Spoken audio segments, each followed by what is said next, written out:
যে হাঁসের কোনো অভাব কিন্তু আমার মাঠে নাই, কিন্তু হাঁসগুলোকে যেন সন্ধ্যার সময় গুনে খোয়ারে তোলা হয়, সেই ব্যাপারটা আমি তাদেরকে বারবার বলেছি। সো এই নির্বাচনে আমি যেহেতু স্বতন্ত্র প্রার্থী, ডেফিনেটলি আমার প্রতিপক্ষ হিসেবে যেই বড় দল আছে মাঠে, তারা নির্বাচনের আগে যে কোনো কিছুই করতে পারে। সে কারণেই বারবার সাবধান করা, এবং আমার যে একটা গণজোয়ার আলহামদুলিল্লাহ আলহামদুলিল্লাহ তৈরি হয়েছে, সেটা অনেকেরই ভয়ের কারণ।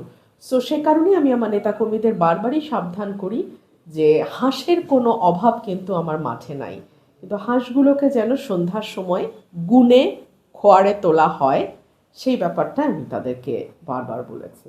আমি খোলামেলায় বলি, এই আসনটা একেবারেই বিএনপির আসন, এবং এই আসনে বিএনপির একজন প্রার্থী 5 বার এমপি হয়েছেন, মন্ত্রী হয়েছেন।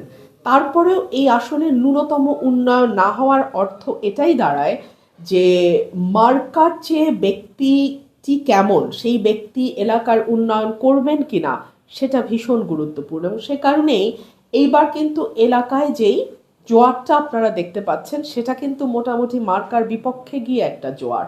এবং তারা বলছে যে আমরা এমন একজন ব্যক্তি চাই যিনি সৎ, সাহসী এবং যিনি সত্যিকার অর্থেই এলাকার উন্নয়নে কাজ করবেন।